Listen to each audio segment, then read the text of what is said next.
Alors, chers amis, j'ai le plaisir de vous confirmer que Quizio Digital, qui était quand même attendu et qui est partenaire dans cet événement, a pu se rendre présent et donc a mandaté Thierry Marianne, qui est un jeune développeur et qui va nous faire du coup une présentation animée. Voilà.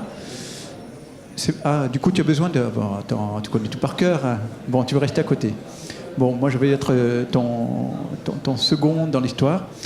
Donc, Quizio Digital a une solution qui est assez réputée, Navicia, mais a aussi un enthousiasme qui va aussi faire écho à ce que nous avons entendu ce matin.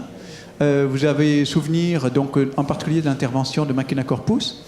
Donc, bienvenue dans le monde des enthousiastes d'OSM Data. Merci à toi.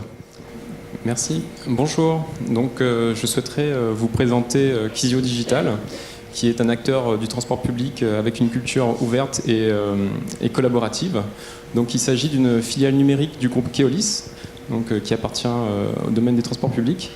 Alors, en 2013, nous avons lancé une démarche d'ouverture, avec notamment l'investissement dans...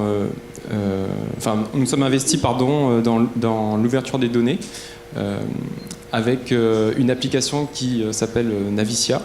Vous pouvez découvrir cette application sur navicia.io. Elle est également accessible sur GitHub si vous souhaitez jouer avec, ou découvrir l'API qui est associée. Donc, et par ailleurs, nous avons aussi libéré un autre produit qui s'appelle Timetable, qui permet de publier des fiches horaires. Alors, dans notre contexte, nous travaillons pour 13 régions. Alors, ce n'est pas encore la région PACA, mais on espère que ça pourrait être le cas bientôt. Par contre, nous avons déjà intégré des données de la région PACA, avec Navicia notamment. Nous avons des utilisateurs et des réutilisateurs de la donnée qui a été ouverte pour cette région.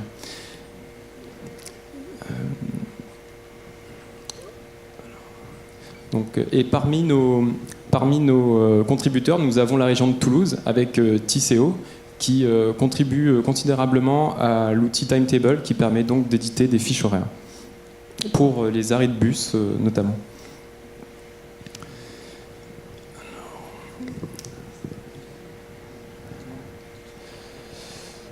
Donc, je vous invite à aller découvrir en ligne ce qui est possible d'effectuer avec Navicia et son API.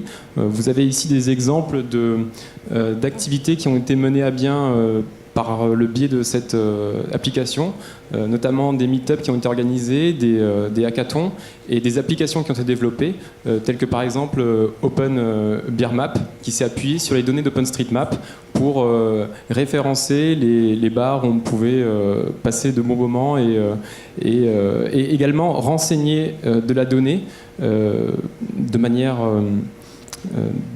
à enrichir l'existant. Donc, je pense que ça y est. Merci beaucoup. Si vous avez des questions, n'hésitez pas à venir me voir. Merci. Super, merci. Et j'en profite quand même pour poser une question. Voilà, déjà d'avoir accepté au pied levé de venir faire la présentation. Alors, lorsque j'avais échangé avec Bertrand Billou, il me parlait de l'intérêt pour vous d'avoir de la donnée fraîche. Est-ce que tu peux faire un petit focus là-dessus ? Oui, tout à fait. Alors, effectivement, c'est une excellente question puisque aujourd'hui, le moteur Navicia ne peut pas vivre sans la donnée.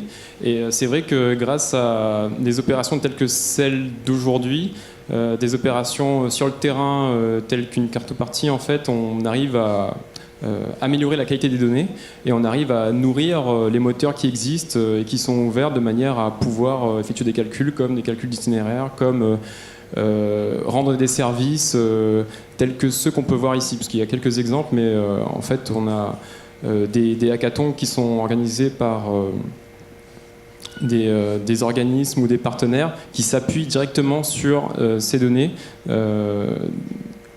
et les moteurs en fait qu'on peut nourrir avec ces données. Voilà. Merci beaucoup.